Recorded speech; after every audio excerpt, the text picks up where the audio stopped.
So I hope if you've watched the previous video, you'll understand at least the concept that the Bible, as a rule book for those who believe in Christ, they would definitely understand this to be like a charter. So this is the Christian's charter, and if you're kind of looking for a really good explanation of the Bible, I did find that the introduction to the earlier Gideon Bibles went into that, speaking of that the Bible reveals the mind of God, the state of man, the way of salvation, the doom of sinners, and the happiness of believers. The doctrines of the Bible are holy, its precepts are binding, its histories are true, and its decisions are immutable. Read it to be wise, believe it to be safe, and practice it to be holy. It contains light to direct you, food to support you, and comfort to cheer you. It is the traveler's map, the pilgrim's staff, the pilot's compass, and the Christian's charter. Now, they took that out of there, just so you know, that the Gideons did pull that out. Now they say it's the Christian's character, but it used to read the Christian's charter. I think it could be deliberate because they don't want people realizing that Christianity should never have its charter, the Bible, mixed in with pagan nations or Gentile nations that write their own charter. So don't confuse the Charter of the United States or the Charter of Canada with anything to do with God, because it has nothing to do with this book as far as its moral code and its rules and its commandments.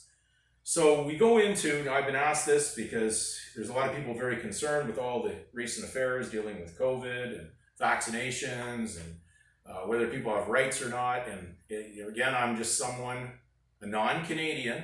I'm a Christian. I'm not a Canadian. I'm not an American. I'm not part of any of these other sovereignties. I'm only part of the sovereignty of God with his son as king. So I want to make that clear. When I'm looking in on this, I'm only seeing from an outside edge, looking in at the Canadian Charter and what it says, because I've had people argue quite angrily with me that they believe that Canada's supreme law under the Charter is going to protect them in the coming future. Of course, I always tell people to go to the book, and that's the Bible. The Christian's charter says, do not put your trust in nobles or the princes of men, so I don't understand why they'd be putting trust in something made by these people. Okay, so we go to the Constitution Act 1982, the Canadian Charter of Rights and Freedoms, and I'll just read word for word out of it. I have the book.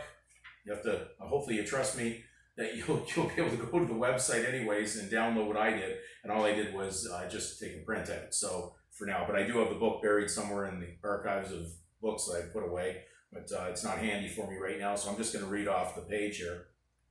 It says, whereas Canada is founded upon principles that recognize the supremacy of God and the rule of law. Okay, we'll deal with that statement. Most of the law experts can't even explain that. Simply do not think that it's saying that under their rules as a Canadian, being a Canadian member or part of their Canadian democracy, that you can call out on God and he'll come to your rescue.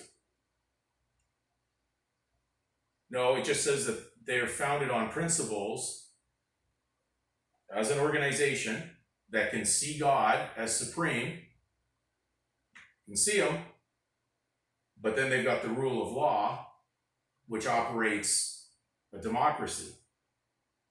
So if you're a member of a democracy, do not confuse the fact that because they said they recognize God, that you're going to be protected by God being in democracy under their charter. Because that's not what it read there. It'd be very simple as it could be stated that Canada is founded upon principles that recognize the choice between eating from the tree of life or eating from the tree of the knowledge of good and evil. So their rule of law deals with people who eat from the forbidden fruit. And ignorance of the law is no excuse. So the next line that comes in there is when it goes under the theme Rights and Freedoms in Canada. The Canadian Charter of Rights and Freedoms guarantees the rights and freedoms set in its subject only to such reasonable limits prescribed by law as can be demonstrably justified in a free and democratic society. Now that's a mouthful. But what they just really said was they limit what you can and cannot do. These are not absolute rights, so don't think that. They're conditional. They have conditions attached to it. So if you think that you have absolute rights in any democracy or any charter that represents these governments, you have definitely deceived yourself. You have conditional rights, not absolute, and if it goes contrary to anything that they say, they can limit them, restrict them, and stop them.